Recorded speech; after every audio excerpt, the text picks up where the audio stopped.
Ayahku adalah Dewa Perang. Bab 355.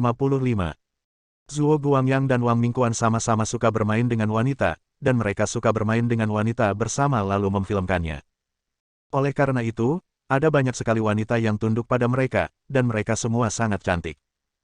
Pan Xiaxia akhirnya tidak bisa menahannya dan dengan paksa membuka segelas anggur yang dipaksakan Zhuo Guangyang ke dalam mulutnya. Segelas anggur asing yang mahal segera dituangkan ke Zhuo Guangyang.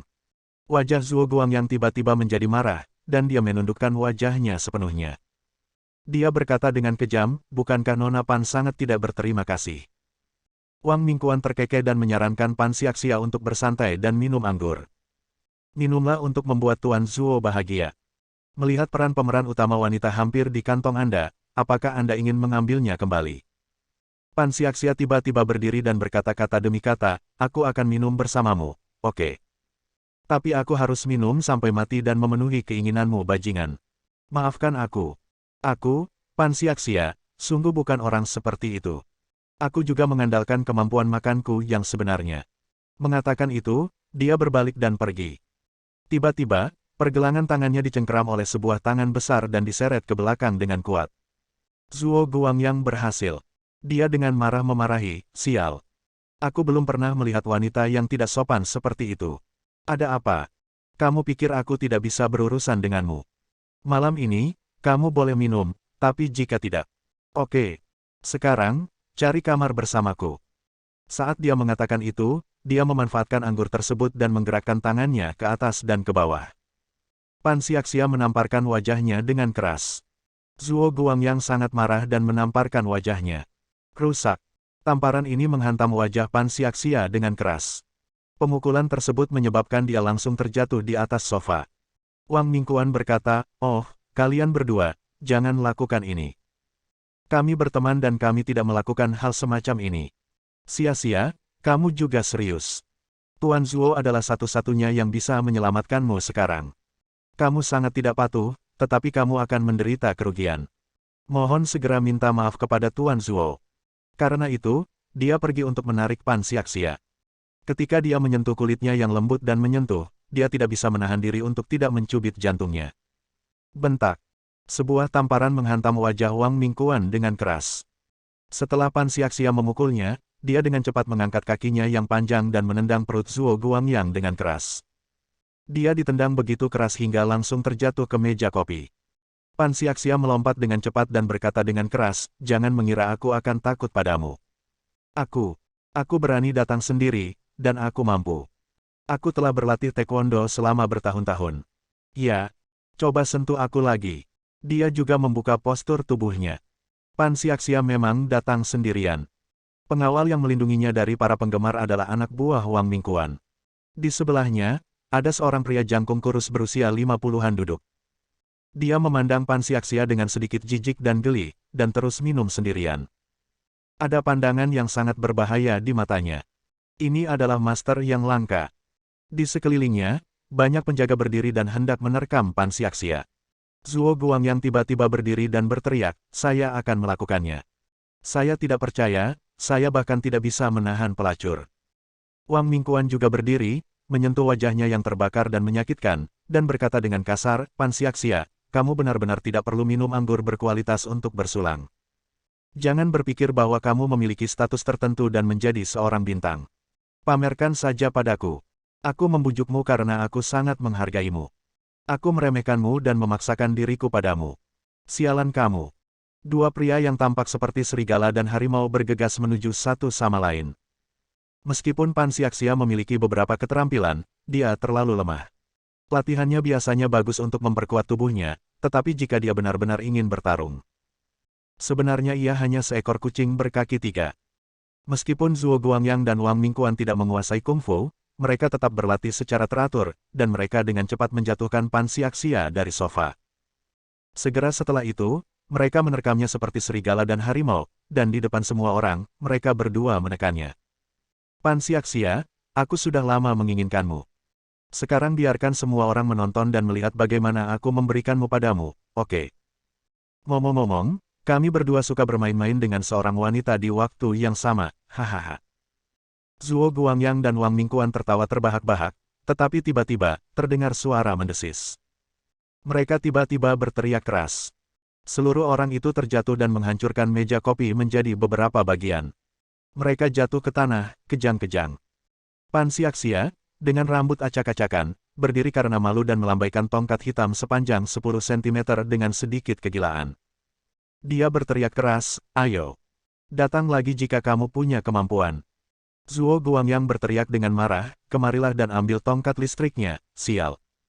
Aku sangat terkejut hingga hidupku hanya tersisa separuh." Beberapa pria bertubuh besar bergegas ke arahnya, namun mereka juga terguncang oleh sengatan listrik dan jatuh ke tanah. "Listrik ini terlalu kuat dan saya tidak dapat menahannya." Pan Xiaxia dengan cepat mengambil dompetnya dan melambaikan tongkat listrik sambil berteriak dengan gigi terkatup, "Sekelompok bajingan, apakah mereka benar-benar berpikir mereka dapat melakukan apapun yang mereka inginkan padaku? Bibi, akan menyetrummu sampai mati."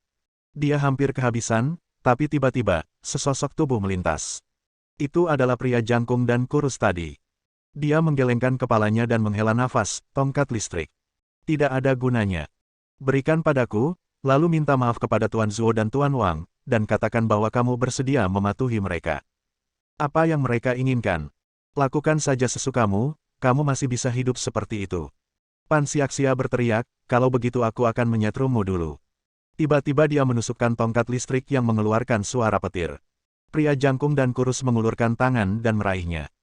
Tongkat listrik yang sebelumnya menyetrum banyak orang hingga gemetar dan jatuh ke tanah berkedut tidak berpengaruh pada pria jangkung kurus ini. Hanya tongkat biasa. Meski begitu, benda itu juga mendesis di tangannya, dan bahkan meletus dengan petir yang menakutkan. Pan Xiaxia tercengang, "Bagaimana? Bagaimana kamu?" Dari belakang, tawa bangga Wang Mingkuan terdengar, "Hahaha."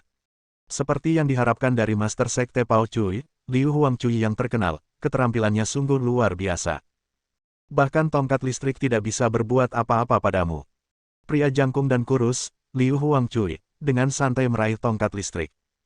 Dengan sedikit kekuatan, itu akan pecah berkeping-keping. Bagiku, ini hanyalah tongkat kecil biasa. Liu Huangcui menghela napas pelan dan mendorong Pan Xiaxia kembali. "Dasar jalang, kamu ditakdirkan untuk menjadi milikku, tidak peduli seberapa keras kamu berusaha." Zuo Guangyang berkata dengan galak, "Kamu suka menggunakan listrik, kan? Oke, aku juga punya banyak alat peraga kecil untuk menggunakan listrik. Ini pasti akan membuatmu nyaman."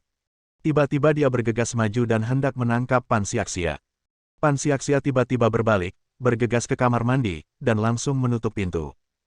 Mengunci itu. Bum bum bum. Di luar, terdengar ketukan di pintu. Zuo Guangyang berkata dengan kasar, "Dasar jalang, tidak ada gunanya. Anak buahku akan bisa membuka pintu dengan sangat cepat. Ngomong-ngomong, apakah kamu suka berada di kamar mandi? Hahaha. Segera, Tuan Wang dan saya akan datang menemani Anda." 3 kali didobrak.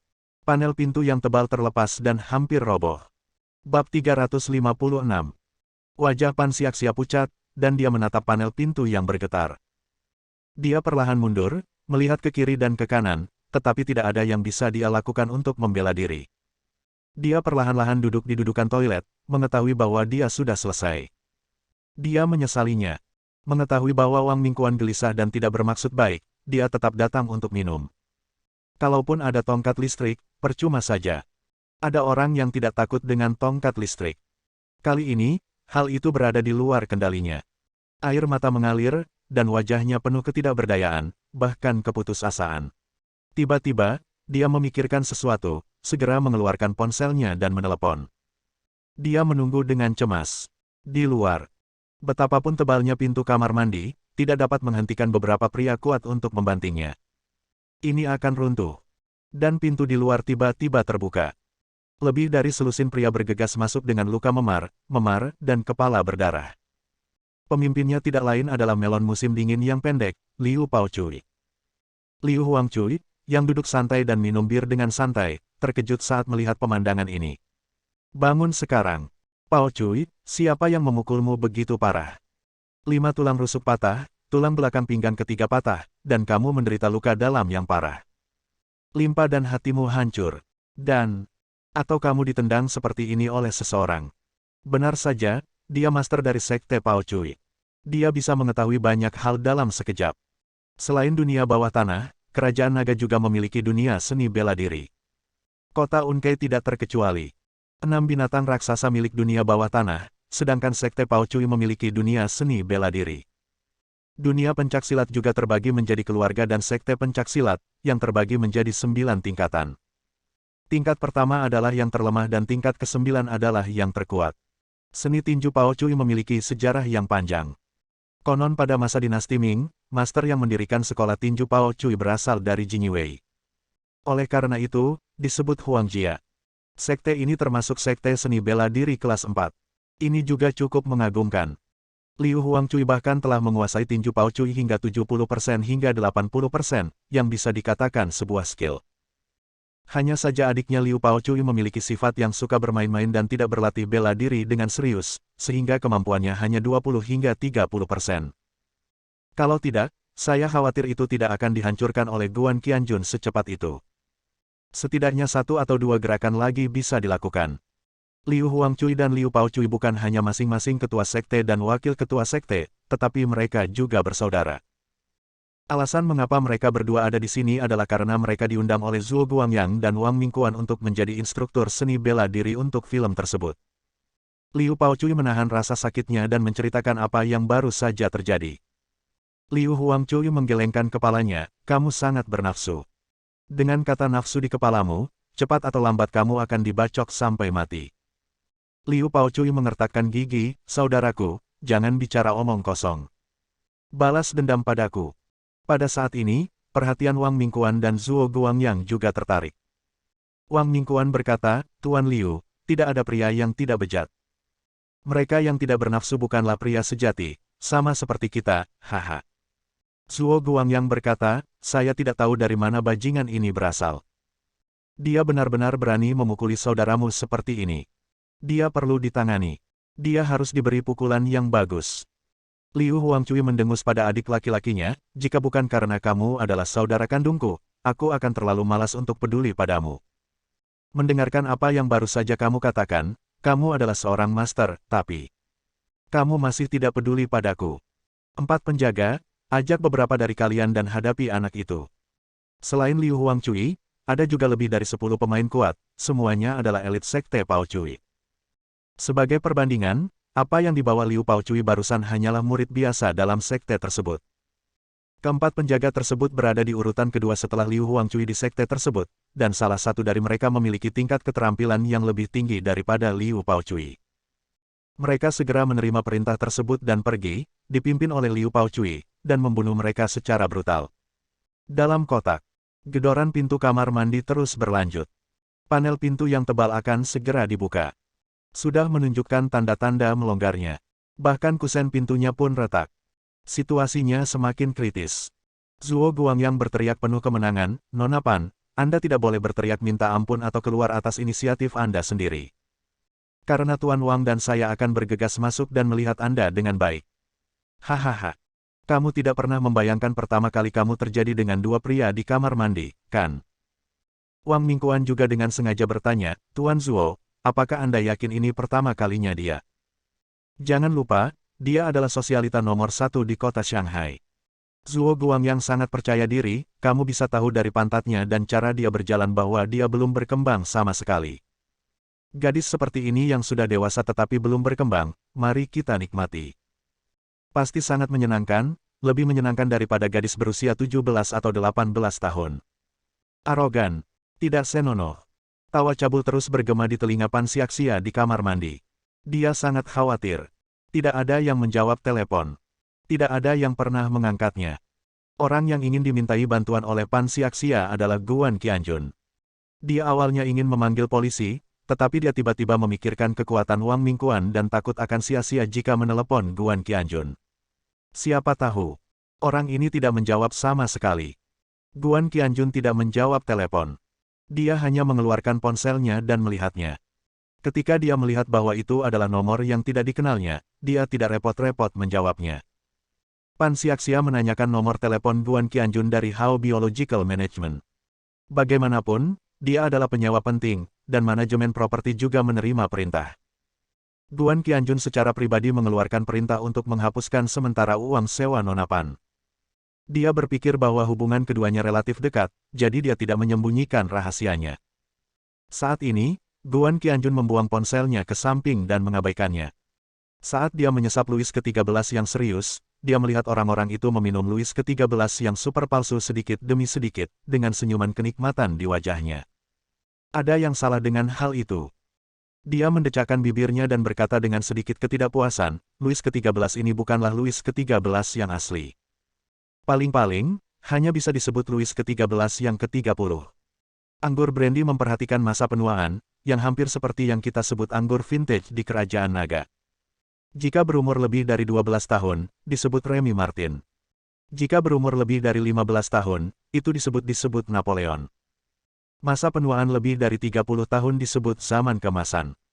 Hanya mereka yang berusia lebih dari 50 tahun yang disebut Louis ke-13. Tentu saja, sekarang hanya ada sedikit Louis ke-13 yang asli. Mereka pada dasarnya bercampur dengan Louis ke-13 yang telah berumur 50 tahun, tapi jenis ini hanya bercampur dengan sepertiga puluh. Sayang sekali. Saat dia berbicara, dia menghela nafas. Orang-orang di sekitar tercengang ketika mendengar ini, dan mereka semua lupa minum air seni. Prajurit berkepala besar yang hampir menjadi umpan meriam ini tahu banyak. Li Ruyue mengerutkan bibirnya, bicaralah seolah-olah kamu telah meminum Louis ke-13 yang asli. Guan Qianjun memasang ekspresi nostalgia di wajahnya, menyesap anggur lagi, dan berkata dengan ringan, Louis ke-13 yang asli hanya memiliki 768 botol dalam 2 abad, dan itu terjadi pada tahun 1950. Brandy super yang diseduh dengan cermat oleh Martin Company merupakan mahakarya yang diturunkan dari generasi ke generasi. Setelah dirilis, dikumpulkan dengan cermat oleh berbagai kolektor. Pada tahun 2000, konon masih ada 655 botol. Tentu saja, anggur antik ini adalah Louis ke-13 yang asli. 50 tahun telah berlalu. Seseorang membelikanku sebotol pada tahun 2017. Itu adalah anggur asing paling lembut di dunia. Jadi, kenapa kamu tidak minum air seni? Bersambung.